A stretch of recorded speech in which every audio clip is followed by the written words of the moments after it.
Hello everyone. आज की video में हम बात करेंगे आईवी फ्लूइड्स के बारे में। तो इस वीडियो में हम देखेंगे कि आईवी फ्लूइड्स कितने टाइप के होते हैं और उनके क्या क्या यूजेस होते हैं। तो चलिए वीडियो को स्टार्ट करते हैं। देखिए, सबसे पहले आपको पता होना चाहिए कि आईवी फ्लूइड्स का मतलब क्या होता है। ठीक है, तभी आपको ये पूरी वीडियो क्लियरली समझ में आएगी। आईवी से मतलब होता है इंट्रावेनस। इंट्रा का मतलब होता है इनसाइड यानी कि अंदर। वेनस का मतलब होता है वेन्स यानी कि आईवी फ्लूइड्स वो फ्लूइड्स होते हैं जो कि वेन्स के अंदर लगाए जाते हैं। ठीक है, तो वेन्स के अंदर जो फ्लूइड लगते हैं उनको बोलते हैं इंट्रावेनस फ्लूइड। शॉर्ट फॉर्म में इनको बोलते हैं आईवी फ्लूइड्स। ठीक है, तो ये मतलब होता है आईवी फ्लूइड का, मतलब कि ये डायरेक्ट ब्लड स्ट्रीम के अंदर लगाए जाते हैं। ठीक है, अब देखिए कौन कौन से आईवी फ्लूइड्स होते हैं, टाइप्स देखिए। ये टाइप्स हैं इनके। ठीक है, मोस्ट जो कॉमन यूज में आते हैं ना आईवी फ्लूइड्स, ये वो होते हैं। पहला है एनएस। एनएस होता है नॉर्मल सेलाइन। ठीक है, दूसरा है डीएनएस। डीएनएस से होता है डेक्सट्रोज नॉर्मल सेलाइन। अगर एनएस के अंदर डेक्सट्रोज मिला दिया जाए तो ये डीएनएस बन जाता है यानी कि डेक्सट्रोज नॉर्मल सेलाइन। ठीक है, जिसको हम कॉमनली ये बोलते हैं ग्लूकोज भी बोलते हैं। अगर किसी को डीएनएस दिया जाता है ना तो हम कॉमन भाषा में क्या बोल देते हैं कि इसको ग्लूकोज चढ़ रही है। ठीक है, ये वही होता है डीएनएस। ओके, और आगे जो टाइप है, जो थर्ड टाइप है, वो है D5, D10, D25 सॉल्यूशन। ये जो तीनों ही सॉल्यूशन होते हैं ना, इनको बोलते हैं डेक्सट्रोज सॉल्यूशन। अब ये D5 क्या है, D10 क्या है और D20 क्या है, इसके बारे में हम आगे बात करेंगे। ठीक है, नेक्स्ट जो आईवी फ्लूइड है वो है आरएल। आरएल का मतलब होता है रिंगर लैक्टेट। ओके, अब वन बाय वन करके इनके बारे में हम डिस्कस करने वाले हैं। जो नेक्स्ट है वो है मैनिटोल सॉल्यूशन। अब ये कॉमनली यूज होने वाले आईवी फ्लूइड्स होते हैं। ठीक है, इनके बारे में एक एक करके हम बात करेंगे। तो सबसे पहले बात करते हैं एनएस की, यानी कि नॉर्मल सेलाइन की। नॉर्मल सेलाइन क्या होता है?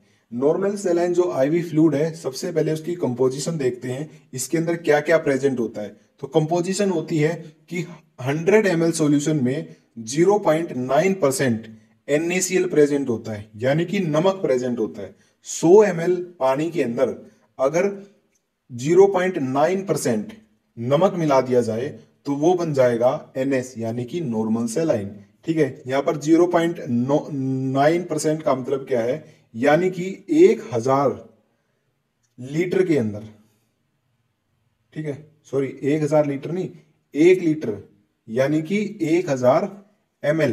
ठीक है, 1000 ml या फिर 1 लीटर एक ही बात है। अगर 1 लीटर के अंदर 9 ग्राम नमक मिला दिया जाए तो वो बन जाएगा हमारा नॉर्मल सेलाइन। ठीक है, इसका मतलब यही है 0.9% NaCl इन 100 ml सॉल्यूशन। ठीक है, तो ये होता है नॉर्मल सेलाइन की कंपोजिशन। यहाँ पर आपको बोतल पर साफ साफ दिख रहा होगा। एनएस का मतलब होता है नॉर्मल सेलाइन, यानी कि इसके अंदर क्या क्या प्रेजेंट होता है। इसके अंदर सोडियम क्लोराइड होता है। ठीक है, और कितना कंपोजिशन होती है सोडियम क्लोराइड की, वो होती है 0.9%, यानी कि 100 ml वाटर के अंदर 0.9% नमक मिला दिया जाता है, वो होता है हमारा नॉर्मल सेलाइन। ओके, तो ये है नॉर्मल सेलाइन जिसको एनएस बोलते हैं। अब इसके यूज क्या है, कहाँ पे इसका यूज किया जाता है? देखिए, पहला यूज है डिहाइड्रेशन यानी कि लॉस ऑफ वाटर।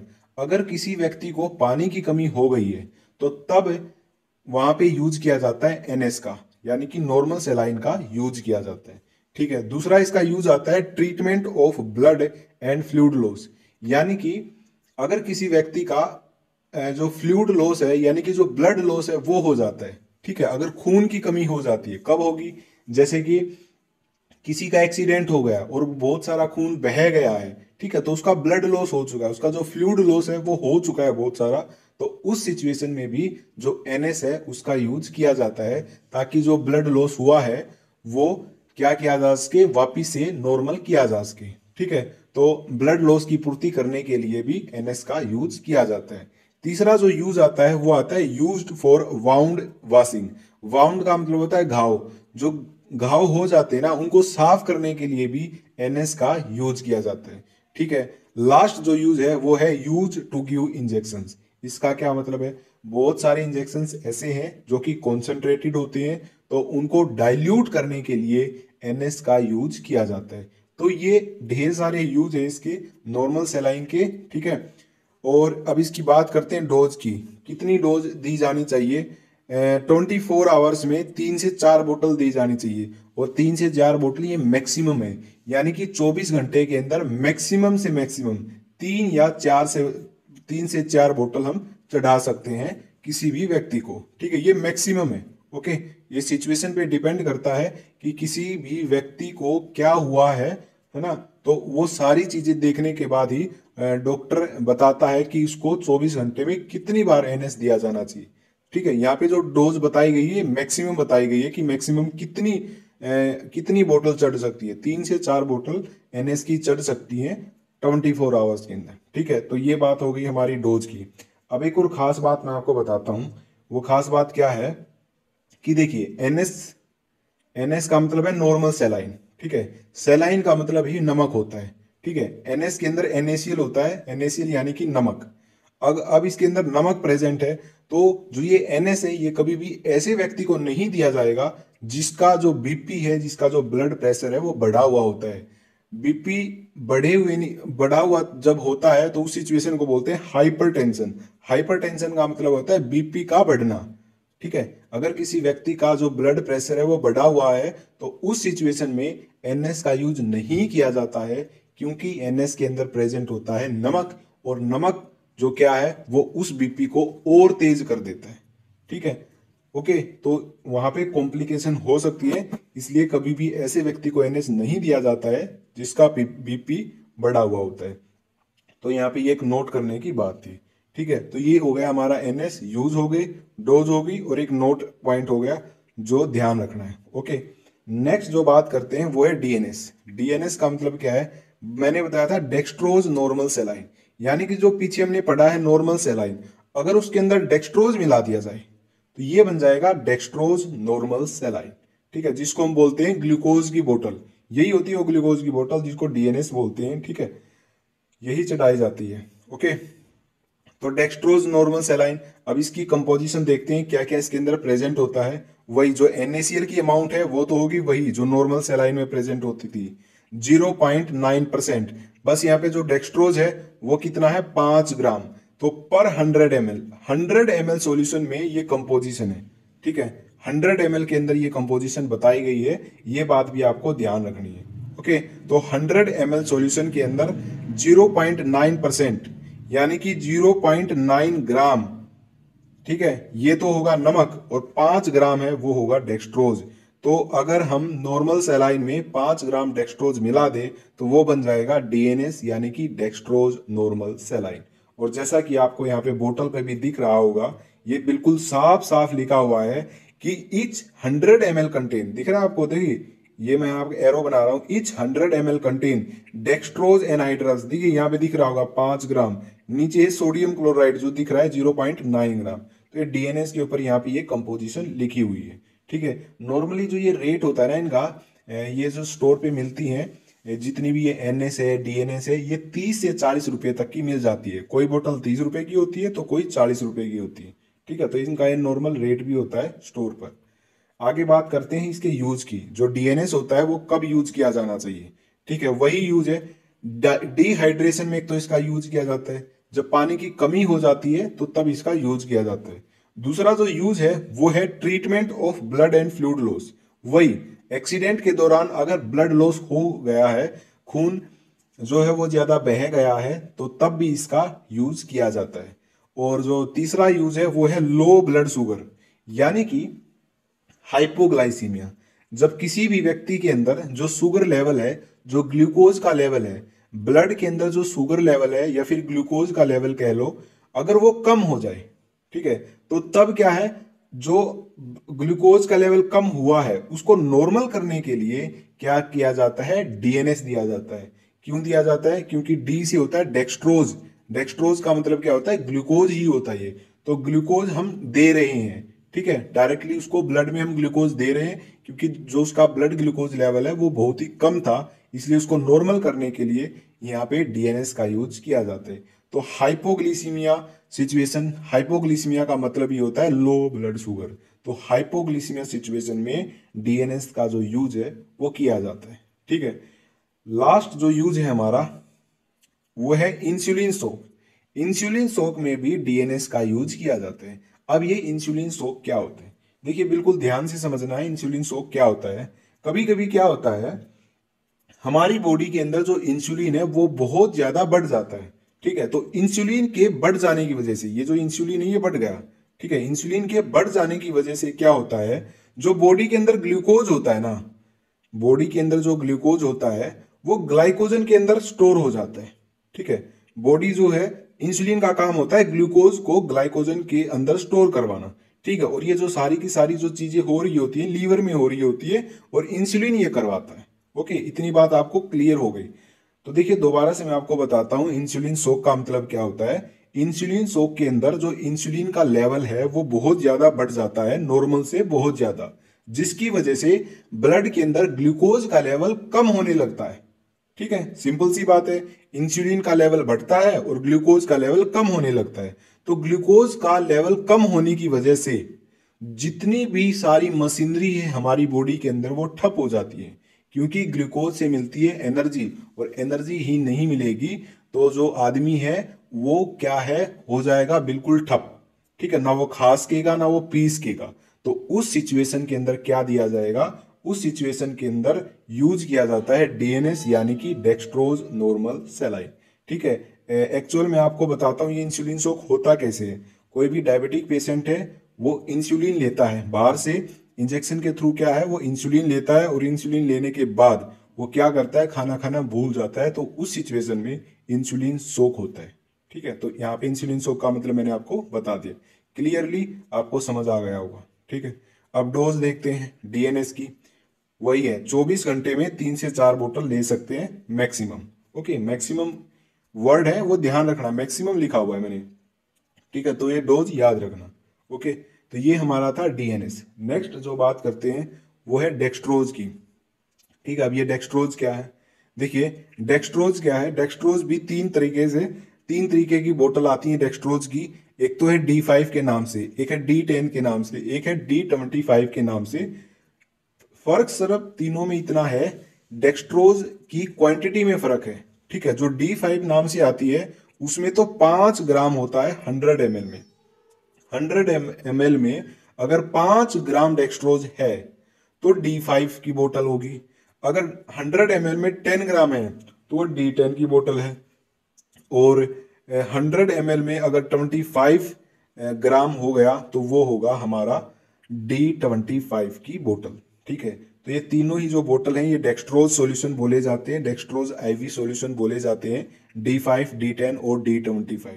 ठीक है, ये तो कॉमनली यूज किए जाते हैं D5 और D10, लेकिन जो D25 है ये बहुत ही रेयरली यूज किया जाता है। यानी कि इसकी जो आवश्यकता है D25 की वो कब पड़ती है, वो तब पड़ती है अगर कोई व्यक्ति ना तो खाने की उसमें है, एबिलिटी है उसमें, ना फिर वो पी सकता है कुछ, ना तो वो खा सकता है ना पी सकता, और वो ऐसी सिचुएशन में पहुंच गया है अगर उसको ग्लूकोज बाहर से नहीं दिया गया तो वो मर जाएगा। अगर ऐसी सिचुएशन हो जाती है, ऐसी क्रिटिकल सिचुएशन में, तब ये D25 का यूज किया जाता है, अदरवाइज किसी भी सिचुएशन में D25 का यूज नहीं किया जाएगा। ठीक है, तो D25 जो है वो रेयरली यूज होता है, वो जो कॉमनली यूज होने वाले हैं वो D5 और D10।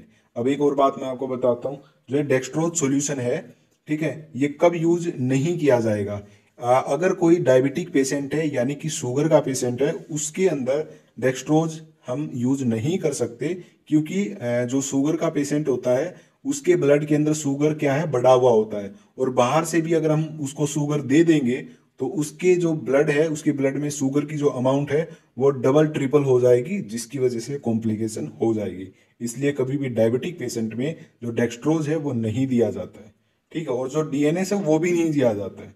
ठीक है, जो डीएनएस है वो नहीं दिया जाता है। लेकिन खास बात क्या है, इंसुलिन शॉक, जो इंसुलिन शॉक होता है वो डायबिटिक पेशेंट के अंदर ही होता है, लेकिन इंसुलिन शॉक जब होता है तब दिया जाता है, क्योंकि इंसुलिन शॉक में जो ग्लूकोज का लेवल है वो बहुत ही डाउन चला जाता है, इसलिए दिया जाता है। ठीक है, तो ये हो गया हमारे डेक्सट्रोज के कंपोजिशन की बात। ओके, आगे बात करते हैं यूज की, कब दिया जाता है। देखिए डेक्सट्रोज, डेक्सट्रोज यानी कि ग्लूकोज, एक तरीके से ग्लूकोज से मिलती है एनर्जी। तो अगर किसी को वीकनेस हो गई है, ठीक है, बहुत कमजोरी लग रही है, तो वीकनेस, कमजोरी आ गई है, तो उस सिचुएशन में जो डेक्सट्रोज है वो दिया जाता है। या फिर to recover body fluid loss, अगर फ्लूइड लॉस हो गया है बॉडी से तब भी दिया जाता है। ठीक है, डोज कितनी है? मैक्सिमम 3 से 4 बोतल 24 घंटे के अंदर। तो 24 घंटे के अंदर मैक्सिमम 3 से 4 बोतल डेक्सट्रोज की दे सकते हैं। तो ये पूरी की पूरी क्या है, यूज और क्वांटिटी है, कितनी क्वांटिटी देनी चाहिए डोज के बारे में। तो ये था हमारा डेक्सट्रोज के बारे में। नेक्स्ट जो हमारा आईवी आता है वो आता है आरएल। ठीक है, इसको बोलते हैं रिंगर लैक्टेट सॉल्यूशन। ओके, इसको रिंगर लैक्टेट सॉल्यूशन बोला जाता है, या फिर एक और दूसरा नाम इसका, इसको सोडियम लैक्टेट सॉल्यूशन के नाम से भी जानते हैं। एक और नाम इसका हार्टमैन सॉल्यूशन के नाम से भी जानते हैं। तो इन तीनों नाम से ये जाना जाता है। कॉमनली जो जाना जाता है वो आरएल, बोतल के ऊपर आरएल लिखा मिलेगा। आरएल का मतलब है रिंगर लैक्टेट सॉल्यूशन। अब बात करते हैं कंपोजिशन की, कि इसके अंदर क्या क्या चीजें प्रेजेंट होती है। देखिए, ये बहुत सारी चीजों का ना मिक्सचर होता है, यानी कि बहुत सारी चीजें आपस में मिक्स होती है।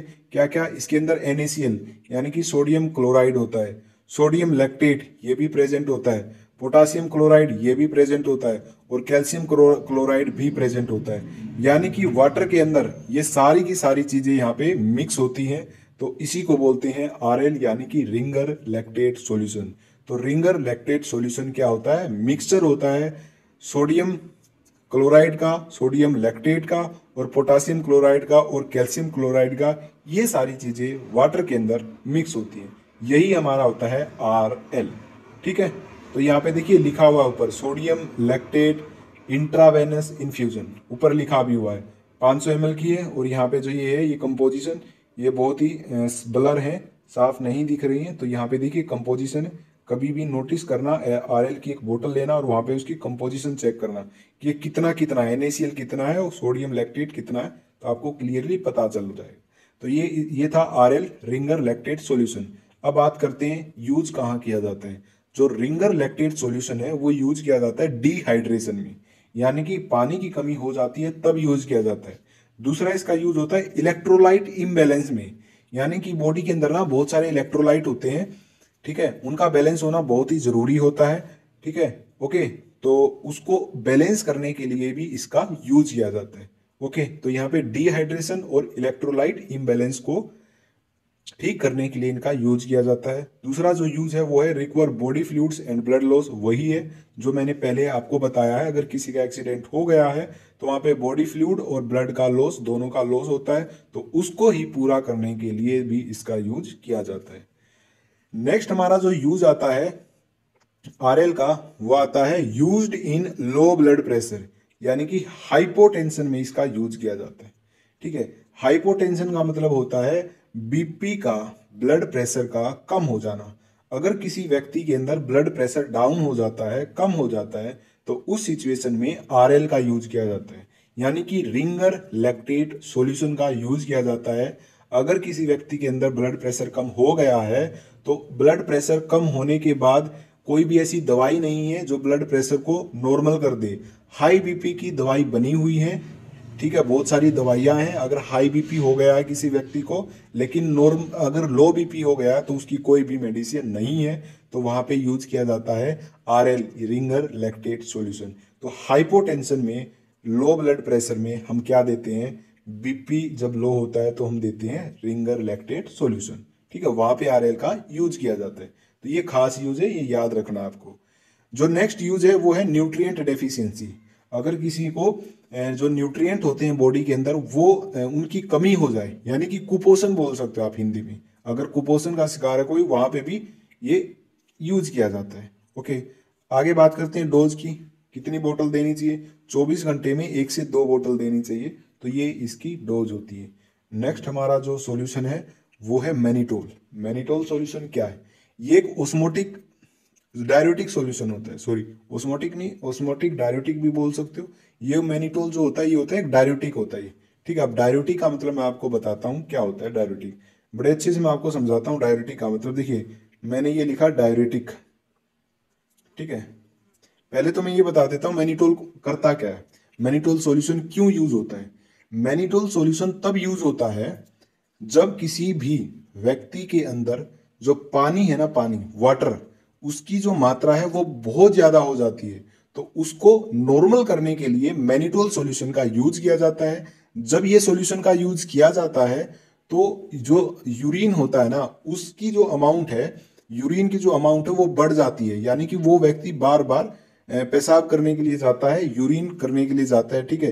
तो मैनिटोल एक्चुअल में ये करता है हमारी बॉडी में। अब ये डाययूरेटिक बोला गया है कि जो मैनिटोल है वो डाययूरेटिक है। डाययूरेटिक का मतलब क्या है, देखिए डी आई का मतलब है डाइल्यूशन, ये मैं यहाँ पे लिख देता हूँ डाइल्यूशन।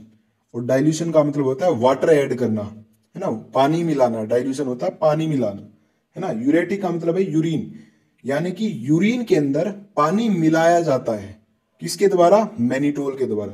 इसको बोलते हैं डाययूरेटिक। डाई माने डाइल्यूशन, डाइल्यूशन का मतलब होता है पानी मिलाना, और यूरेटिक मतलब यूरिन, यानी कि यूरिन के अंदर पानी मिला दिया, ठीक है। पहले जितना पानी था यूरिन के अंदर उतना तो है ही, उससे ज्यादा क्या है, यूरिन के अंदर जो पानी है वो ऐड कर दिया, तो इसी को डाययूरेटिक बोलते हैं। और जो मैनिटोल होता है ये डाययूरेटिक होता है, ठीक है। यानी कि ये क्या करेगा, यूरिन की जो वॉल्यूम है उसको बढ़ा देगा किसी भी व्यक्ति के अंदर। अब जिसको पानी बहुत ज्यादा है, जिसकी बॉडी के अंदर बहुत ज्यादा पानी है, तो उसको नॉर्मल करने के लिए इसका यूज किया जाता है, ठीक है। आगे मैं यूज भी बताऊंगा इसका, पहले कंपोजिशन देख लेते हैं। कंपोजिशन क्या है, 100 ml सॉल्यूशन में 20 ग्राम मैनिटोल यहाँ पे प्रेजेंट होता है। तो ये जो कंपोजिशन है ये याद करने की कंपोजिशन है, ठीक है, 20 ग्राम। ओके, तो कंपोजिशन है इसकी, 100 ml सॉल्यूशन में 20 ग्राम मैनिटोल यहाँ पे प्रेजेंट होगा। अब यहाँ पे यूज की बात करते हैं, इसका यूज क्या है, कहाँ पे इसका यूज किया जाता है। तो मैंने बताया मैनिटोल का यूज किया जाता है बॉडी के अंदर अगर पानी ज्यादा हो जाता है तो उसको नॉर्मल लेवल तक लाने के लिए इसका यूज किया जाता है, ठीक है। तो कैसे इसका यूज होगा देखते हैं। पहला यूज है इसका ओलिगयूरिया। ओलिगयूरिया यानी कि क्या है, अगर किसी को यूरिन प्रोडक्शन, अगर किसी व्यक्ति में जो यूरिन की मात्रा है वो कम बन रही है, ठीक है, यूरिन प्रोडक्शन कम हो रहा है, तो उस सिचुएशन में यूरिन प्रोडक्शन को बढ़ाने के लिए मैनिटोल का यूज किया जाता है, पहला यूज। दूसरा यूज है ओडिमा के अंदर। ओडिमा का क्या मतलब होता है, क्या होता है, कहीं कहीं बॉडी में पानी इकट्ठा हो जाता है, जो फ्लूइड होना है, फ्लूइड पानी, ठीक है, वो कहीं कहीं बॉडी में जमा हो जाता है, एक जगह पर जमा होने लगता है और वहां पर स्वेलिंग हो जाती है, वहां पर सूजन आ जाती है। तो उस सिचुएशन में उस सूजन को ठीक करने के लिए मैनिटोल का यूज किया जाता है, ठीक है। मैनिटोल का यूज करने के बाद ओडिमा है ना, जहां पे जिस जगह पे वहां पे जो पानी इकट्ठा हुआ है, तो बार बार यूरिन की वजह से जो वो पानी है वो बाहर निकल जाएगा, यानी कि वो सूजन है वो खत्म हो जाएगी। तो यहाँ पे मैंने साफ साफ यहाँ पे लिखा भी हुआ है, ओडिमा का मतलब होता है swelling that is caused by fluid trapped in your body tissue. जहां पर बहुत सारा पानी, यहाँ पे बहुत सारा पानी है इकट्ठा हो गया जिसकी वजह से सूजन हो गई, ठीक है। मैनिटोल किसी व्यक्ति को दिया जिसको ओडिमा था, तो मैनिटोल क्या करेगा, यूरिन की जो अमाउंट है उसको बढ़ा देगा। यूरिन की अमाउंट बढ़ाने की वजह से ये भी धीरे धीरे निकलता जाएगा और जो सूजन है वो धीरे धीरे ऐसे कम होती जाएगी और फिर बिल्कुल ही ठीक हो जाएगा। तो ये है हमारा मैनिटोल सॉल्यूशन का यूज। तो ये थे कुछ कॉमन यूज होने वाले आईवी फ्लूइड, यानी कि इंट्रावेनस फ्लूइड। तो ये थी आज की हमारी वीडियो। आई होप आपको ये वीडियो पसंद आई होगी, ठीक है। तो आज की वीडियो में बस इतना ही, तो मिलते हैं नेक्स्ट वीडियो के अंदर।